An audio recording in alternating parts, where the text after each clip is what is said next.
This is Sister Ann Laughlin with the Beacon of Hope Church in Women's Outreach Division.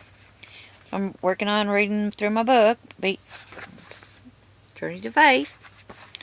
And I'll just, like I said before, I'll just keep reading.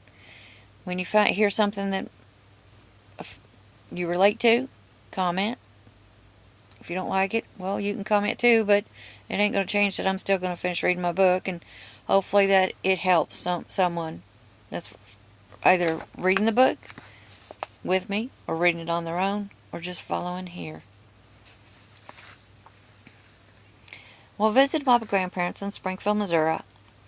I was playing in the backyard, and one of Thomas's friends grabbed me and pulled me into the outhouse. And yeah, that's how old I am, so don't you go there.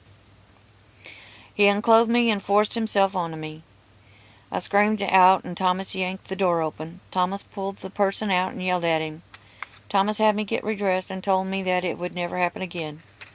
Unfortunately, when I was about 5 or 6, Thomas became abusive himself towards me. Living in a house with only 2 bedrooms, my parents used several old army bunk beds for all of us children. Thomas was allowed to put an army blanket up around the bed to provide privacy, since he was the only boy in the house. He hung the blanket up with nails attached to the bottom of the upper bed. Whenever there was no one around to see, Thomas would grab me and pull me into the closed-in bed. And yes, if you're wondering, this is difficult for me to read, because it does bring memories, but it's just as important to share.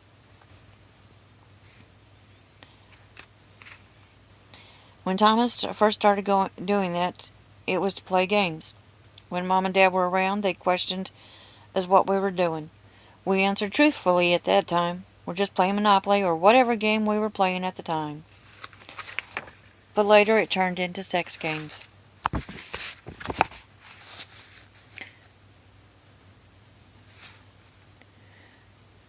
Thomas used to say, "I want to teach you how to kiss a guy right. I do not want you to be the awful kisser like my girlfriends." Then he would kiss me. First it was just light kisses on the lips.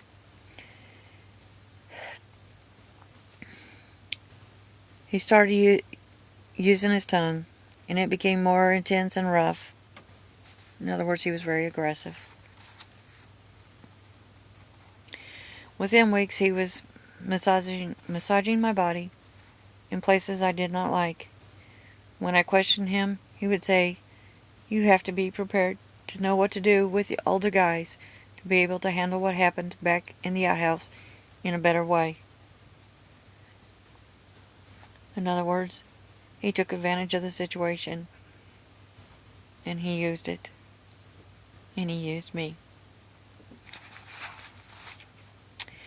One day when our parents were gone, he did something.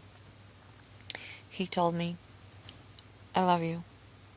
We have a very special relationship that no one can ever know about, because they would break us apart." That's what abusers do. They make up lies, stories, ways to trick the young into not to telling anybody about they're being abused and who's abusing them.